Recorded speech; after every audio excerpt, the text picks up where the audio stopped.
केवल अंदाजे से न नापिए किसी की हस्ती को साहब, ठहरे हुए दरिया अक्सर गहरे होते हैं। नमस्कार, जय हिंद। मैं हूं आपका दोस्त कवि आदि गणेश।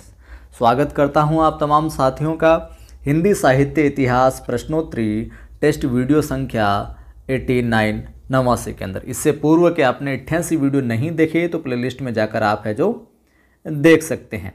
ये व्याख्यात्मक रूप से सवाल करवा रहा हूँ। कुछ पुराने सवाल विभिन्न परीक्षाओं में आए हुए पुराने सवाल और कुछ नए सवाल भी यहाँ पर मैं शामिल करता चल रहा हूँ। टेलीग्राम चैनल आप ज्वाइन कर लें। कवि आदि गणेश हिंदी नाम से टेलीग्राम चैनल है जिस पर 9100 से अधिक साथी जुड़ चुके हैं। यहाँ पर भी मैं सवाल सूचना वगैरह डालता रहता हूँ। और अपनी पहले जो बुक प्रिंट करवाई थी वो कंप्लीट सेल हो चुकी है, आउट ऑफ स्टॉक। और अपनी दोबारा से प्रिंट होकर बुक है जो कल आ जाएगी। कल है जो दोबारा से बुक प्रिंट होकर आ जाएगी। और कहाँ जयपुर में या और अलग अलग शहरों के अंदर कहाँ किस किस जगह मिलेगी वो कल आपको सूचना डाल दी जाएगी। सवाल है पहला, प्रगतिवादी काव्य के विषय में कौन सा कथन गलत है। प्रगतिवादी जो काव्य है उसके संबंध में कौन सा कथन गलत है। यानी कि 3 कथन तो जो होंगे और प्रगतिवादी काव्य से रिलेट करेंगे, संबंधित होंगे, और एक है जो नहीं होगा। तो इस पर यानी कि प्रगतिवादी काव्य पर इस पर द्वंद्वात्मक भौतिकवाद का प्रभाव है। इसमें शोषितों के प्रति सहानुभूति है। इसमें धार्मिक भावनाओं का विशेष आदर है या शोषण मूलक लोकतंत्र पर प्रहार किया गया है। बताइए कौन सा कथन है जो प्रगतिवादी काव्य के विषय में गलत है या फिर संबंध नहीं रखता है। तो यहाँ विकल्प हो जाएगा साथियों अपना ये, इसमें धार्मिक भावनाओं का विशेष आदर है। ये बात है जो प्रगतिवादी काव्य के विषय में क्या है, गलत है कि इसमें धार्मिक भावनाओं का विशेष आदर है। ये बात है जो ठीक नहीं है। ठीक है, बाकी चीज़ें रिलेट करती है। दूसरा सवाल है, कथन है एक कि जिस तरह हम बोलते हैं उस तरह तू लिख, कि जिस तरह हम बोलते हैं उस तरह तू लिख और उसके बाद भी हमसे बड़ा तू दिख। इन पंक्तियों के रचनाकार कौन है। धूमिल, गिरिराज माथुर, केदारनाथ सिंह या फिर भवानी प्रसाद मिश्र। बताइए साथियों कि जिस तरह हम बोलते हैं उस तरह तू लिख और उसके बाद भी हमसे बड़ा तू दिख।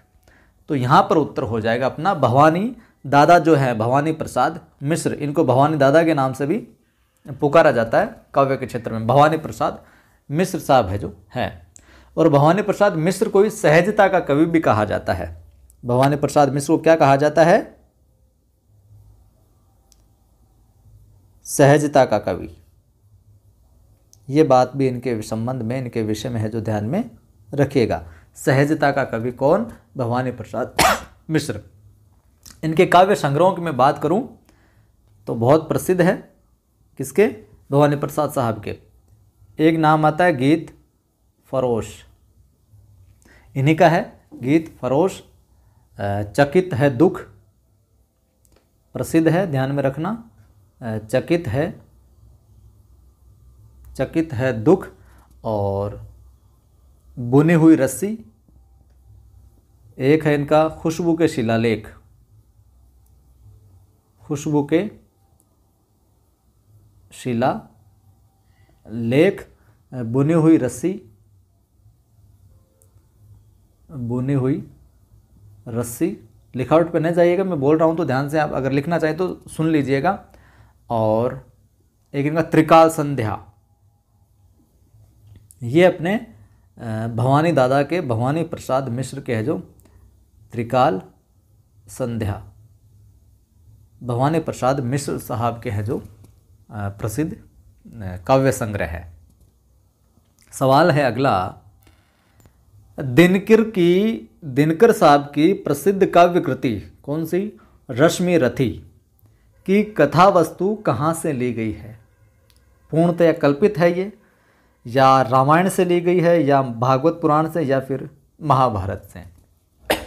कहाँ से ली गई है बताइए। उत्तर हो जाएगा महाभारत। तो दिनकर की प्रसिद्ध काव्य कृति रश्मिरथी की कथा वस्तु जो है वो कहाँ से ली गई है?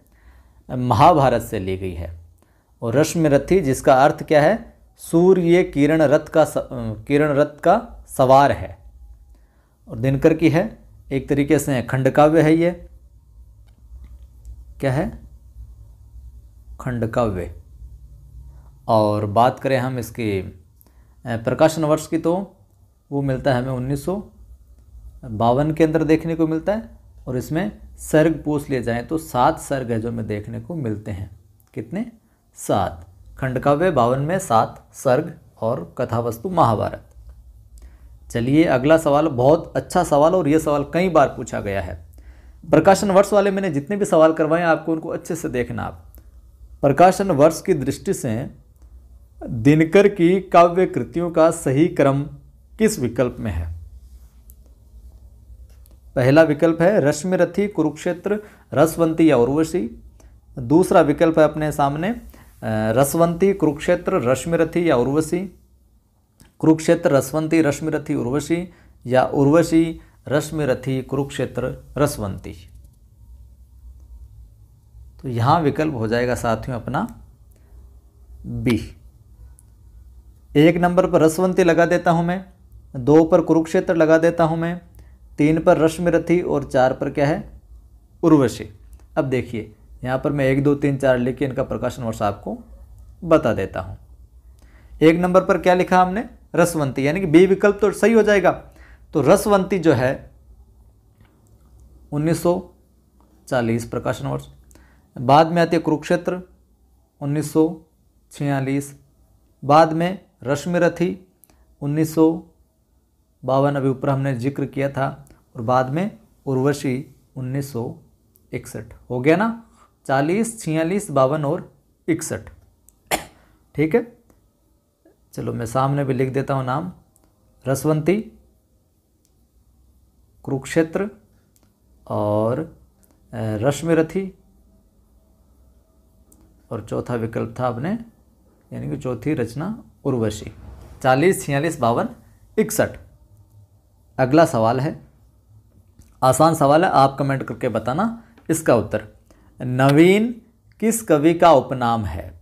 बालकृष्ण शर्मा का, रामनरेश त्रिपाठी का, माखनलाल चतुर्वेदी का या फिर श्री नारायण चतुर्वेदी का? आसान सवाल है लेकिन ये सवाल भी कई बार है जो पूछा गया है। क्या होगा उत्तर कमेंट करके आप बताना।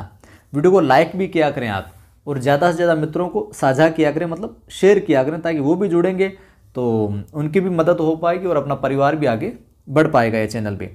और सब्सक्राइब करके बेल आइकन क्लिक कर लें ताकि सूचना मिलती रहे। सवाल है कि प्रयोगवाद के बाद हिंदी कविता की जो नवीन धारा विकसित हुई थी ना, उसे क्या कहा जाता है? कि प्रयोगवाद समाप्त हुआ और प्रयोगवाद के बाद ही, जस्ट बाद हिंदी कविता की जो नवीन धारा विकसित हुई उसे क्या कहा जाता है? नई कविता, कविता, प्राचीन काव्य या फिर तार सप्तक? बताओ देखिए क्या कहा जाता है। तो उत्तर हो जाएगा जनाब यहाँ पर अपना नई कविता, यानी कि ए विकल्प यहाँ पर सही हो जाएगा। नई कविता कहा जाता है। ये कई बार नई यानी इस प्रकार से मिलेगा आपको, ये होगा। ठीक है, नई कविता है जो विकसित हुई थी प्रयोगवाद के बाद हिंदी कविता के अंदर। और हम बात करें नई कविता जो नाम है ये अज्ञे द्वारा प्रदत्त है। किसके द्वारा? अज्ञे जी के द्वारा। तो ये थे आज के इस वीडियो में सवाल। अच्छा, एक सवाल और है, ये सवाल मैंने पहले भी अलग तरीके से पूछा हुआ है। प्रसाद की किस कृति का अन्य भाषाओं में भी अनुवाद हुआ है? इन रचनाओं में से कौन सी रचना है, कौन सी कृति है जिसका अन्य लैंग्वेज में, अन्य भाषाओं में भी अनुवाद हुआ है, ट्रांसलेट? लहर, कामायनी, झरना या स्कंदगुप्त? तो वो रचना है अपने कौन सी? कामायनी। कामायनी का प्रकाशन वर्ष 1935। सही है या गलत कमेंट करके बताना। और 1935। और इस कामायनी का अन्य भाषाओं में अनुवाद, और कामायनी महाकाव्य को क्या छायावाद का कीर्ति स्तंभ भी कहा जाता है? कामायनी को छायावाद का क्या कहा जाता है? कीर्ति स्तंभ, ये लीजिए साहब कीर्ति स्तंभ कह दिया। एक जो शांति प्रिय द्विवेदी जी हैं अपने, ये सवाल बहुत बार आया है, शांति प्रिय द्विवेदी, शांति प्रिय द्विवेदी जो महोदय हैं, इन्होंने इस महाकाव्य को छायावाद का उपनिषद कहा है। शांति प्रिय द्विवेदी क्या कहते हैं, ये क्या है, छायावाद का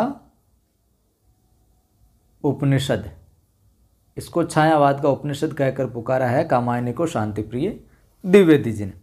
तो ये थे आज के इस वीडियो में कुछ महत्वपूर्ण सवाल। अच्छा लगा ही होगा तो लाइक ज़रूर किया करें, कोई पैसा नहीं लगता। शेयर भी किया करें, पहली बार देखने वाले साथी सब्सक्राइब कर बेल आइकन क्लिक करें, ऑल पर क्लिक करें ताकि हर वीडियो की सूचना मिलती रहे। टेलीग्राम चैनल का लिंक डिस्क्रिप्शन में मिल जाएगा, कवि आदि गणेश हिंदी नाम से। 9100 से अधिक साथी जुड़ चुके हैं, उसको ज्वाइन करें। मेरा दूसरा यूट्यूब चैनल है जिस पर मैं पढ़ाई से संबंधित मोटिवेशनल वीडियो डालता हूँ, आदि की आवाज़। तो मेरे इस दूसरे यूट्यूब चैनल आदि की आवाज़ को भी आप ज़रूर सब्सक्राइब करें, यहाँ कुछ ना कुछ आपको नया सीखने को सुनने को जो मिलेगा। जय हिंद, फिर मिलता हूँ।